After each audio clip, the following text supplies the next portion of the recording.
Hello guys. तो दोस्तों आज मैं आपके लिए क्लास 9 के जो चैप्टर 1 में जो डेसिमल एक्सपेंशन का जो टॉपिक है उसका कॉन्सेप्ट क्लियर करने वाला हूं।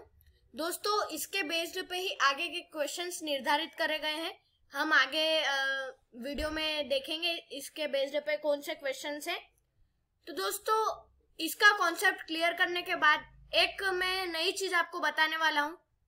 तो दोस्तों एक तरह से आप उसको रिक्वेस्ट मान सकते हो या जो आप समझे वो, लेकिन मैं आपसे रिक्वेस्ट करता हूं कि पूरी वीडियो देखें और आखिरी में जो चीज मैं कहने जाऊंगा वो ध्यान से सुने। तो दोस्तों आते हैं अपने टॉपिक पे, डेसिमल एक्सपेंशन। तो दोस्तों डेसिमल एक्सपेंशन क्या है?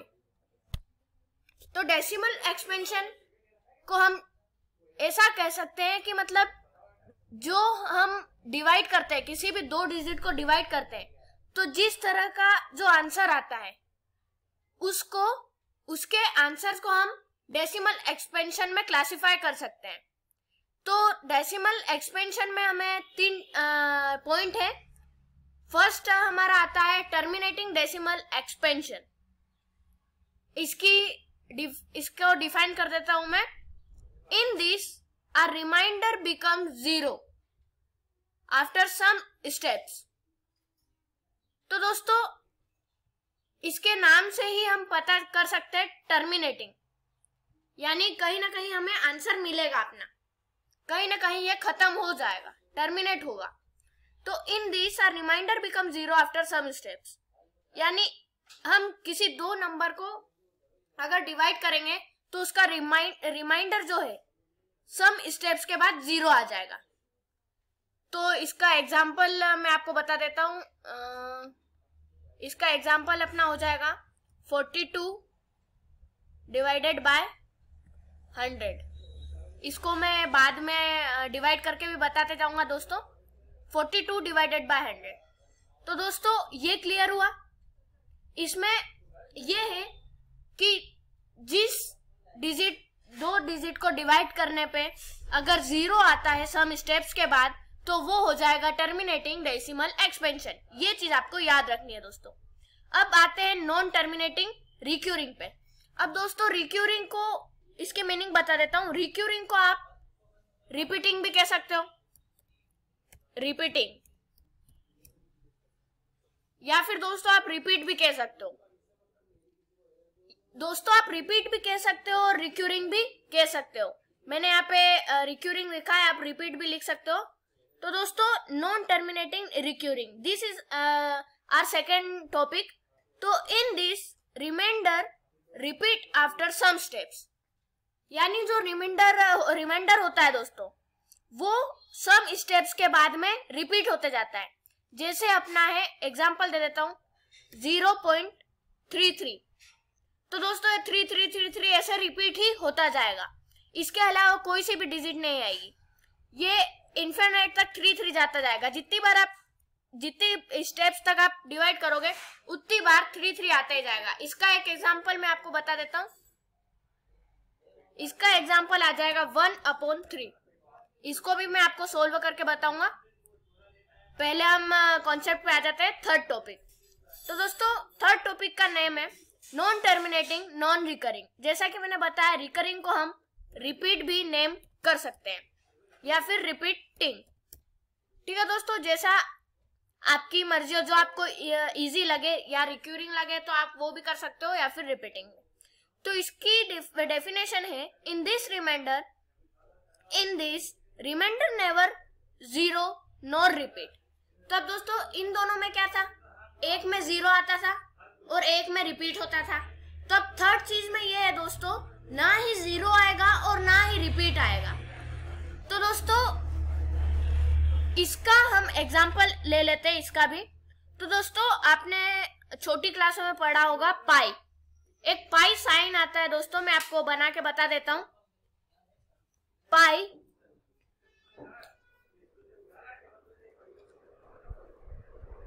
पाई की वैल्यू दोस्तों होती है, जैसा कि आपने पढ़ा होगा, पाई इक्वल टू होता है, मैं इसकी वैल्यू लिख के बता देता हूं, 22/7।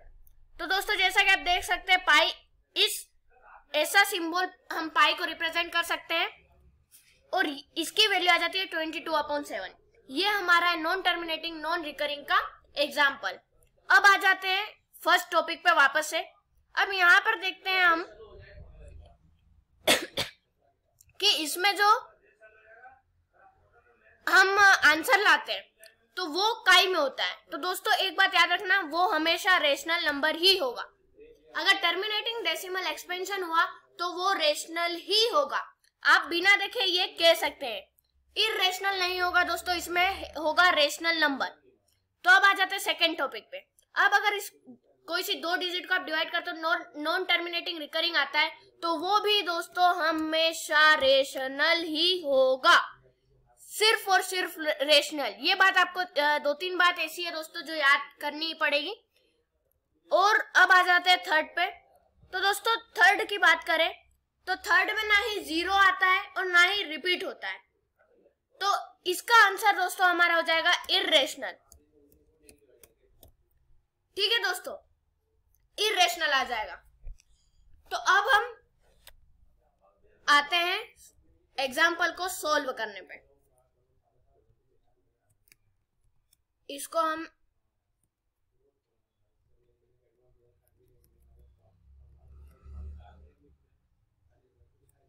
तो दोस्तों हमारा फर्स्ट एग्जाम्पल हमारा क्या था दोस्तों, 42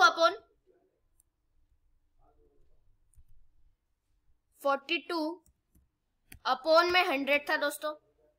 अब जैसा कि अगर हम इसको सोल्व करेंगे, ये हमने डिवाइड करा, आप सही से कॉपी पे करके देख सकते हैं। यहाँ पे आ जाएगा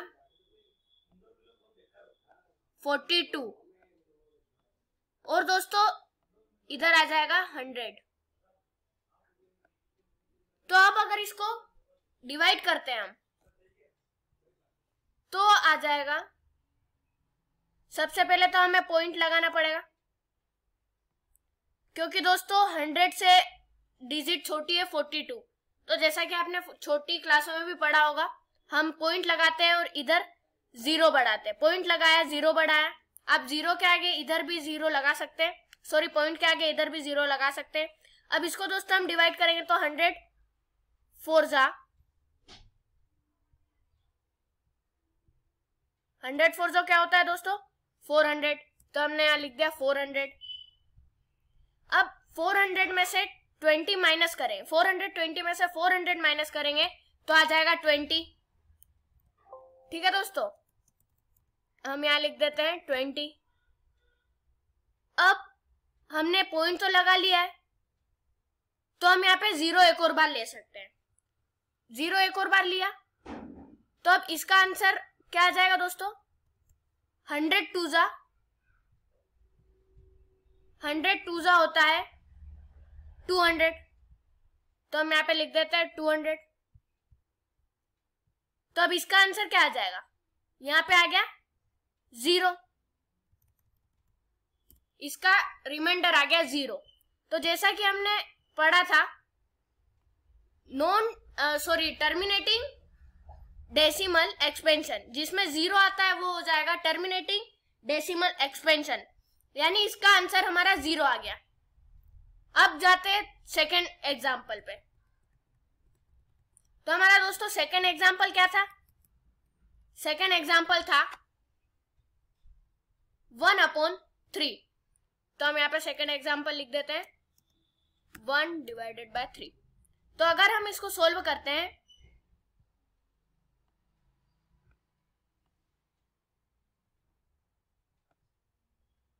यहाँ पे हम 3 लिख देते हैं और यहाँ पे 1 लिख देते हैं।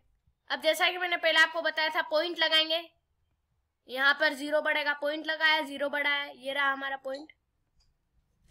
अब 3 3 जा 9, 3 3 जा हो जाएगा 9।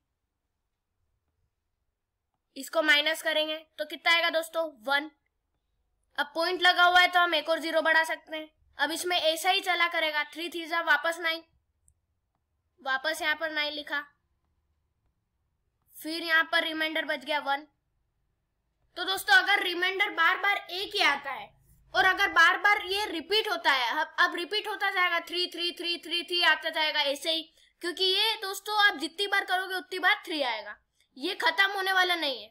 तो जैसा कि हमने पढ़ा था उसके बेस्ड पे ये हो जाएगा non terminating recurring decimal expansion. तो दोस्तों ये रिपीट हो रहा है, आपने देखा होगा 0.333 आंसर आया हमारा। अब इसको आप बढ़ा भी सकते हो 3 3, क्योंकि ये कभी रुकेगा नहीं दोस्तों, 3 3, इसको आप इन्फिनिटी तक मान सकते हो। तो फाइनली हमारा आंसर आया 0.33 आया। तो ये रिपीट हो रहा है दोस्तों 3 3, तो इसको हम क्लासिफाई कर सकते हैं या नेम दे सकते हैं नॉन टर्मिनेटिंग रिकरिंग। ठीक है दोस्तों, अब आते हैं हमारे थर्ड एग्जाम्पल पे। तो हमारा थर्ड एग्जाम्पल था दोस्तों पाई। पाई की वैल्यू क्या होती है? अब पाई की वैल्यू होती है, पहले मैं थर्ड एग्जाम्पल लिख देता हूं। थर्ड पाई की वैल्यू होती है 22 डिवाइडेड बाय 7। अब अगर इसको डिवाइड करेंगे दोस्तों तो क्या आएगा? ये डिवाइड करा, यहाँ पे हम 22 लिख देते हैं और यहाँ पे 7। अब जैसा कि इधर 7 आएगा और इधर आएगा 22। तो दोस्तों 7 3 जा 21 हो जाएगा। अब इसको माइनस करेंगे तो 1 बचा, फिर पॉइंट लगाया। अब पॉइंट लगाया तो दोस्तों यहाँ पे क्या आ जाएगा? 1 0 बढ़ जाएगा। यहाँ पे हम 1 0 बढ़ा देते हैं तो 10 आ गया। अब 7 1 जा 7 हो गया, बचा कितना? 3। अब पॉइंट लगा हुआ है तो हम बढ़ा लेते हैं। अब 7 4 जा हो जाएगा